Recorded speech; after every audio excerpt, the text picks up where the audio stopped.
बधाई हो, बधाई हो। चारों तरफ बधाई का शोर मच रहा है, हर व्यक्ति खुश है, हर अयोध्या वासी खुश है, उल्लास से परिपूर्ण है।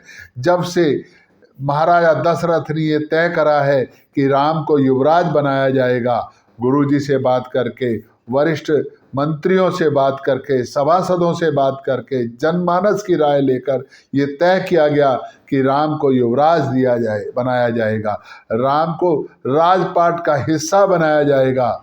चारों तरफ अयोध्या में खुशी का माहौल ढूंढ रहा है। राज मिलेगा राम को, युवराज बनेंगे राम।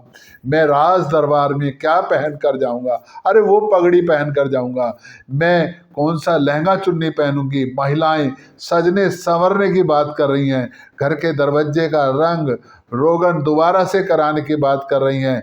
नगरी साफ सुथरी होनी चाहिए। हर व्यक्ति अपने तरीके से खुशी मनाने के लिए तैयार खड़ा है। पूरे अयोध्या में खुशी का समुद्र तैर रहा है। सब हर गली चौराहे में, सब जगह जहां देखो, जहां नजर जा रही है, बधाई हो, बधाई हो, मंगल गीत गाए जा रहे हैं। अयोध्या में परम खुशी है। सब कह रहे हैं हमारे राम युवराज बनेंगे। चारों तरफ अब अयोध्या में तो बहुत खुशी है, लेकिन देवता बड़े दुखी हैं। अयोध्या की खुशी देवताओं को रास नहीं आ रही। अगर राम युवराज बन गए, राम राजकाज देखेंगे, तो जो काम करने के लिए यहाँ आए हैं, जिस लिए विष्णु अवतार हुए, उसका क्या होगा? सुर बार बार इस बात को सोचकर चिंतित हैं। आपस में मंथन चल रहा है, करा किया जाए। राम तो मर्यादा में है। अब कौन सा ऐसा रास्ता खोजा जाए कि राम युवराज ना बने और हमारे जो काम को, असुरों का जो अंत करने आए हैं, उस काम के लिए वो अग्रसर हो। क्या किया जाए, कैसे किया जाए? सब देवता मिलकर के माता सरस्वती के पास गए हैं, माँ कोई रास्ता निकालो, क्या करें? माता चिंतित हो गई। देखो, किसी दूसरे का सुख इनको रास नहीं आ रहा और मुझसे छल करवाने की बात कर रहे हैं। लेकिन माता ने सोचा, दूरगामी कार्य का परिणाम जो अच्छा हो रहा है, इसलिए अगर थोड़ा बहुत छल और थोड़ा बहुत कुछ नकारात्मक काम करना पड़ रहा है, लेकिन इसका बड़ा परिणाम, दूरगामी परिणाम बहुत बड़ा है, तो कोई बात नहीं। माता चल दी अयोध्या की तरफ। इधर से माता अयोध्या के लिए प्रस्थान हुई, उधर अयोध्या के ऊपर बुरे दिनों के साए पड़ने शुरू होने वाले हैं। लेकिन अयोध्या वासियों को नहीं पता, वो तो खुश हैं। बधाई हो, बधाई हो, राम युवराज बन रहे हैं। चारों तरफ शोर मच रहा है, खुश हैं लोग। राज परिवार के लोग हों, अयोध्या के जनमानस हो, मंत्री हो, दुकानदार हो, व्यापारी हो, सब खुश हैं। बालक से लेके सब, राम जो राम के मित्र हैं वो राम को बधाइयां देने जा रहे हैं। लक्ष्मण को, सीता को, चारों सब पूरे नगर में चहुं और खुशी की लहर दौड़ रही है। इतने में माता सरस्वती सोचती है कि मुझको अब ऐसा क्या करना चाहिए जो सुरों का काम हो जाए। तो उसने सोचा, केकई और मंथरा दृढ़ निश्चयी और दृढ़वती हैं दोनों की दोनों। अगर इनका पर कुछ अपना प्रभाव डाला गया तो ये शायद देवताओं का काम करने में मदद करेंगी। तो माता ने मंथरा का पर नकारात्मक प्रभाव, नकारात्मक शक्तियों का प्रभाव डाल दिया और उसको नकारात्मक कर दिया, और करके माता वहां से चली गई। मंथरा अपने घर से निकली, बाहर आकर के देखती हैं चारों तरफ शोर मच रहा है, बधाई हो, बधाई हो, राम युवराज बने। अरे कौन, क्या बात हो गई, क्यों शोर मचा रहे हो? मंथरा नगर वासियों से पूछती है, कहती है, तुझको पता ही नहीं, कमाल कर दिया, राम युवराज बन रहे हैं। राम युवराज? किसने कहा राम युवराज बन रहे हैं? अभी तो कोई ऐसी चर्चा थी नहीं कि कई के महल में तो कौन कह रहे राम युवराज बन रहे हैं। ऐसे बुड़बुड़ाती हुई और वो सीधा केकई के महल में गई। केकई बड़ी खुश, उल्लास एकदम। केकई तो राम को बहुत पसंद करती थी ना। केकई बड़ी खुश एकदम, मेरे राम युवराज बनेंगे, बहुत प्रसन्न। जैसे ही मंथरा आई, बिना कुछ सुने समझे केकई ने मंथरा को अपने गले का हार उतार के दे दिया। अरे मंथरा खुश हो, राम युवराज बन रहे हैं, राम युवराज बन रहे हैं। मंथरा ने कहा, कुछ समझ भी आ रहा है तू कह रही है? अरे कौन युवराज बन रहा है, क्या युवराज बन रहा है, तुझे क्या मिलने वाला? अरे तू जानती नहीं है राम युवराज बन रहे हैं, मेरा सबसे प्यारा पुत्र युवराज बन रहा है, तेरे को खुशी नहीं है? अच्छा, तुझे कुछ शायद समझ में नहीं आई बात, तुझे समझानी पड़ेगी कि कौशल्या ने कौन सी चाल चली है। तेरे पुत्र को ननिहाल भेजकर अपने पुत्र को युवराज बनाने की, अरे क्या घर फोड़ी, क्या बात कर रही है तू? कैकई सोचने लगी, अंधा कुबड़ा काणा लगड़ा, इनमें एक गुण अवश्य होता है, तो कहीं मंत्रा अपने उस नकारात्मक गुण का उपयोग तो नहीं कर रही? तो उसने कहा चल घर फोड़ी, जब भी बात करेगी कुछ ना कुछ नकारात्मक बात करेगी। अरे इतने खुशी के मौके पर क्या कर रही है तू?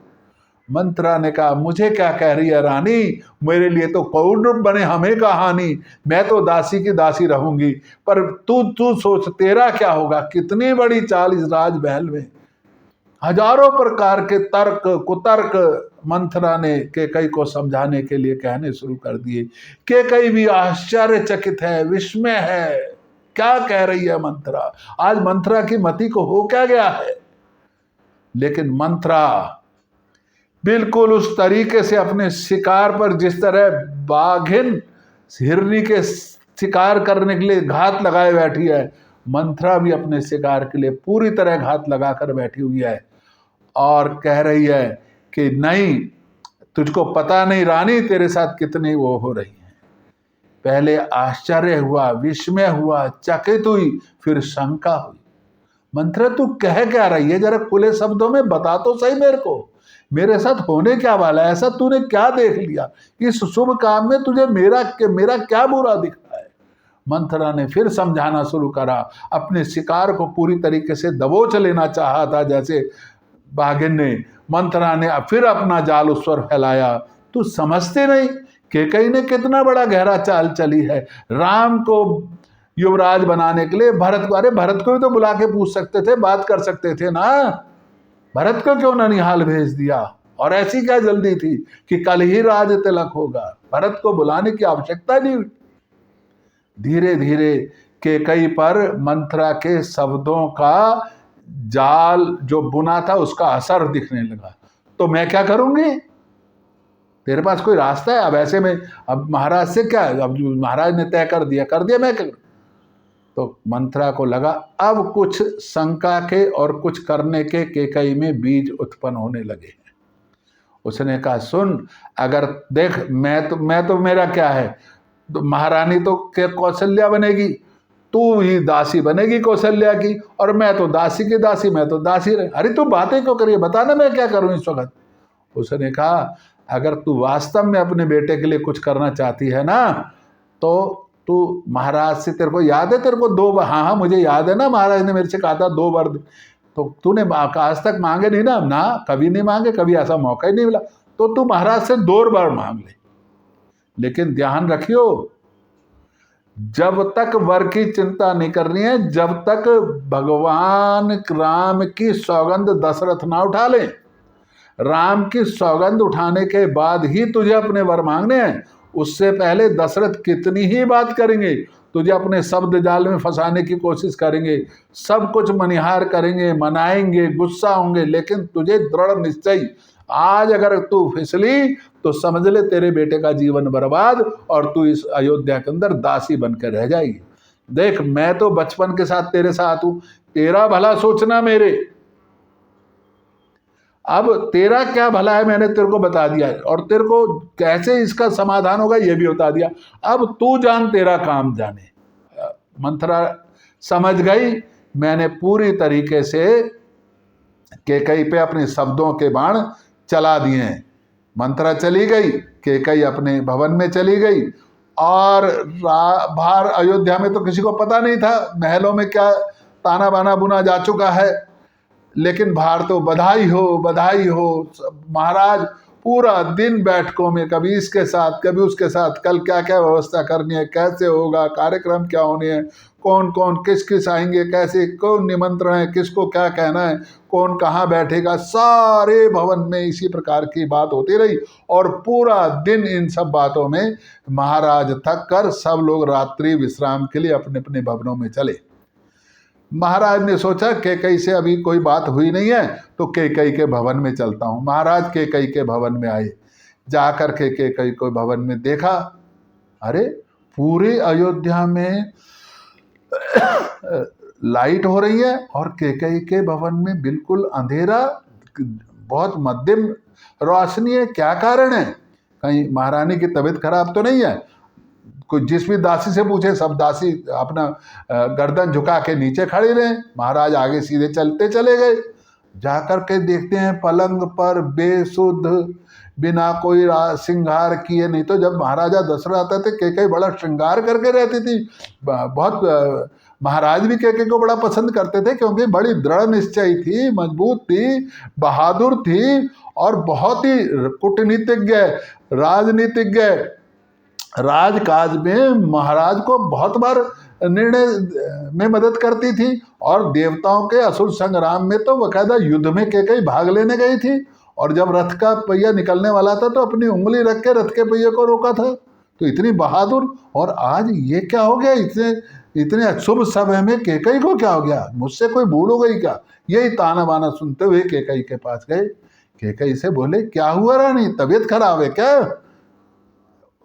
कैकई ने महाराज का हाथ पलट दिया, छटक दिया महाराज का हाथ।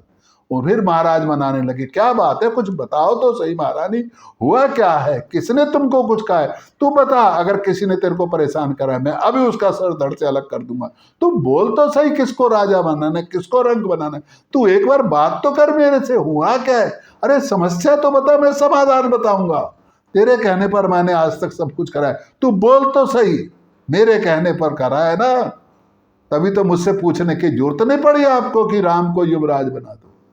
अरे तुझसे पूछने की, तेरे तो लाडला राम है, तू तो राम की तारीफ करते हुए नहीं चूकती थी, फिर तुझसे पूछने की क्या जरूरत थी? ऐसे वो तो सभासदों ने बोला, गुरुजी ने बोला, मुनियों ऋषि मुनियों की सारी थी, मेरा भी मन था, हमने कह दिया कल अच्छा मुहूर्त कर दिया।